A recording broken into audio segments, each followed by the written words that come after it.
பிறந்து சிறந்த மொழிகளிலே சிறந்த பிறந்த மொழியாகிய எம் தாய்மொழியாம் செந்தமிழ் மொழிக்கு எனது முதற்கண் தெரிவித்துக் கொள்கிறேன்.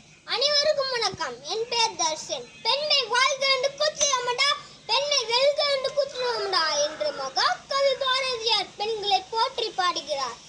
நான் இப்பொழுது மகளிர் உரிமைகள் என்ற தலைப்பில் பேசப் போகிறேன்.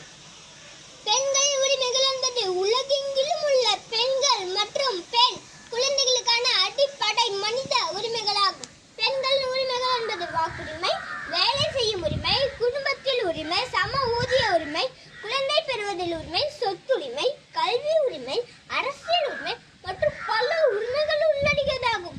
அது கூடும் பெண்களுக்கு படிப்பதற்கு என்று கூறி அடிமையாக்கி வைத்திருந்தனர் அந்த காலத்தில். அன்பையும் வெல்வோம், அகிலத்தையும் ஆள்வோம் என்று சாதித்து காட்டுகிறார்கள் இந்த காலத்தில். மங்கையராய் பிறப்பதற்கே மாதவம் சென்ற வேண்டும் அம்மா என்று பெற்றிருக்கிறார் கல்மணி. ஆணும் பெண்ணும் சமமான கருதி அனைத்திலும் அவர்களுக்கு அங்கீகாரம் அளித்து அவர்களுக்கான உரிமைகள் வழங்கினால் நமது வீடு மட்டுமல்ல நாடும் உயரும். பெண்கள் கல்வி பெறவும், பொருள் நீட்டவும், நிர்வாகம் செய்யவும் அவர்களுக்கான உரிமைகள் வழங்க வேண்டும். இன்றும் பல இடங்களில் இந்த சமுதாயத்தில் பெண்களுக்கு எதிரான வன்கொடுமைகள் நடந்து கொண்டுதான் இருக்கிறது.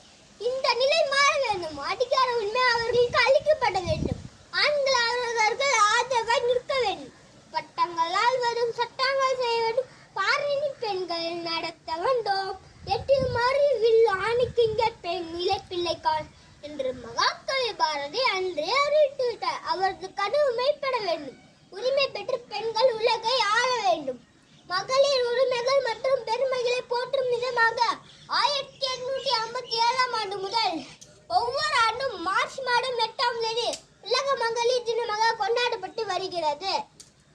வீட்டுக்குள்ளே முட்டியும் கண்ட பெண்கள் தற்போது விண்வெளியில் பயணித்துக் கொண்டிருக்கிறார்கள் என்பது இங்கே உள்ள எத்தனை மகளிருக்கு தெரியும்? சிங்கப்பெண்ணே, சிங்கப்பெண்ணே, ஆண்டிலுமே உன்னை வணங்குமே நன்றி கடல் தீர்ப்பதற்கே கருவிலே உன்னை ஏங்குமே.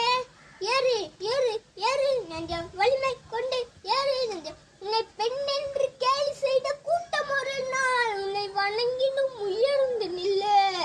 சாதனை படிக்கும் துடிக்கும் சிங்க பெண்களே, இன்றும் தயக்கம். உங்களுக்கான உரிமைகள் உங்களுக்கு வழங்கப்பட்டு விட்டது. உங்களுக்காக நாங்கள் இடுகிறோம். புறப்படுங்கள். நீ பயமின்றி, நீ பயமின்றி, நீ பயமின்றி துணிந்து செல்லு. இந்த உலகத்தை வென்று நிலை என்று கூறி எனது உரையை முடிக்கிறேன். வாய்ப்பளித்த அனைத்து நல்ல உள்ளங்களுக்கும் நன்றி.